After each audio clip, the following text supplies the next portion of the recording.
꿈꾸는 유치부 친구들, 안녕하세요. 친구들, 지난주는 어린이날이었는데요. 다들 즐겁고 행복한 시간 보냈나요? 우와, 다들 정말 즐겁고 행복한 시간을 보낸 것 같네요. 오늘도 우리 유치부 친구들이 하나님을 멋지게 예배하기를 축복해요.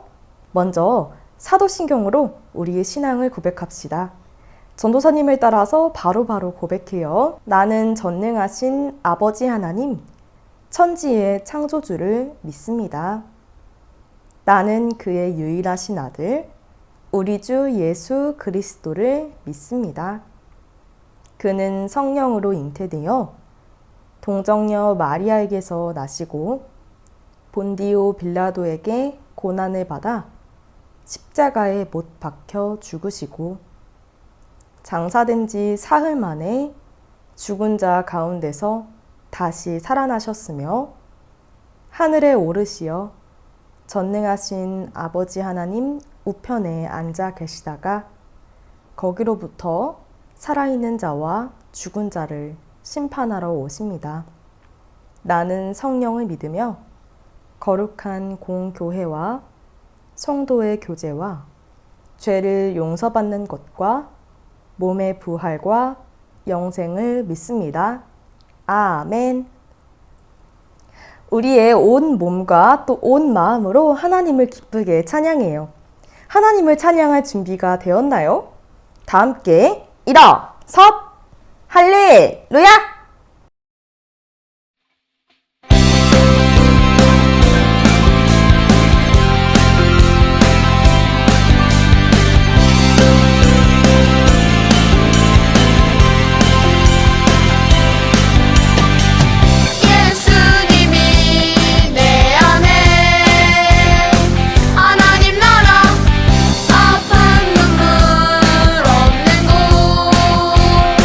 기쁨의 나라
이 시간 하나님께 정성을 다해 준비한 예물을 올려드려요.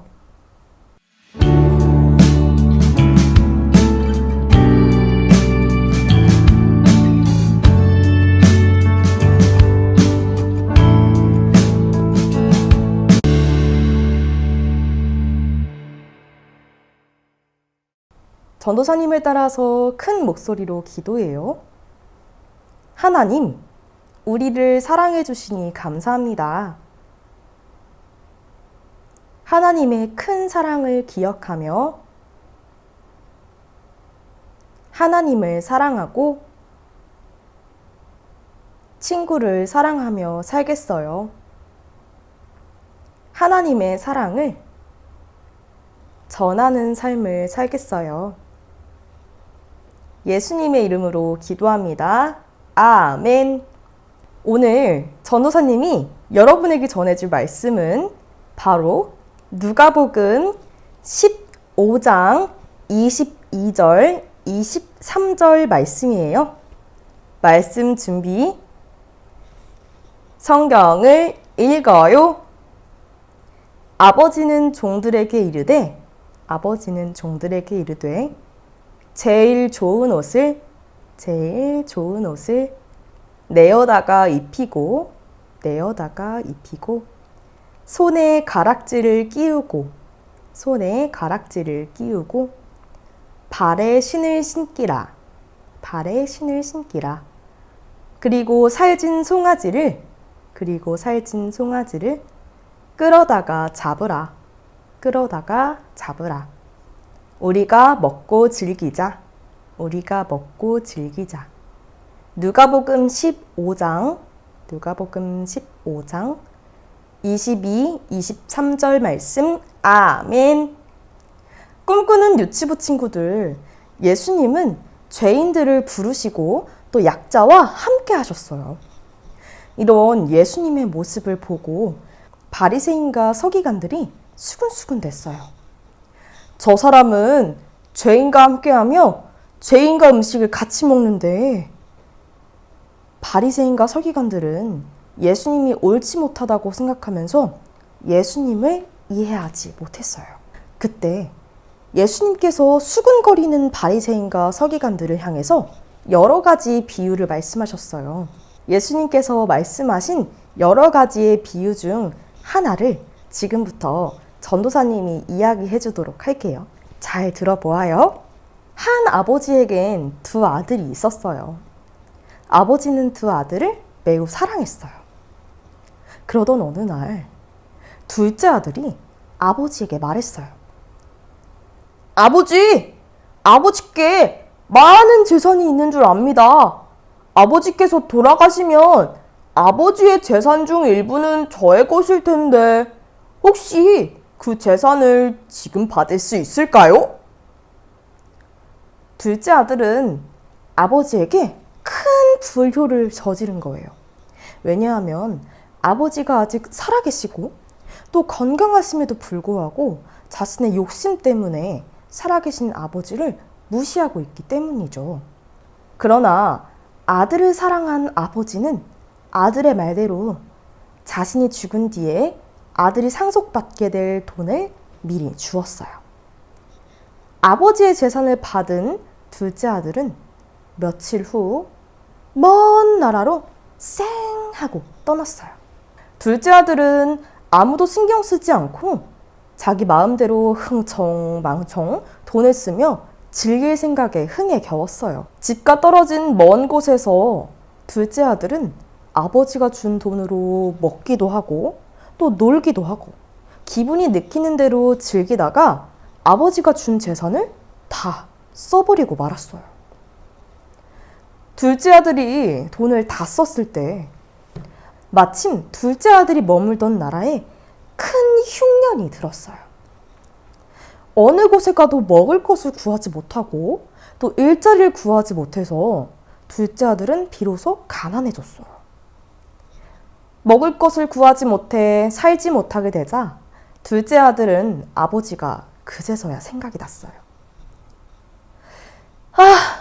우리 아버지에겐 품꾼도 있고 그 그 품꾼들조차도 양식이 풍족했지. 그런데 난 여기서 비참하게 굶어 죽겠구나. 아니지. 이대로 굶어 죽기보단 아버지에게 가서 말해야겠다. 그동안 절제하지 못하고 바르지 못하게 재산을 낭비한 잘못에 용서를 구해야겠소. 이렇게 잘못한 둘째 아들은 터벅터벅 아버지가 계신 곳을 향해서 걸어갔어요. 더러워진 옷과 며칠 동안 감지 못한 머리, 냄새나는 몸으로 집에 가며 둘째 아들은 생각했어요.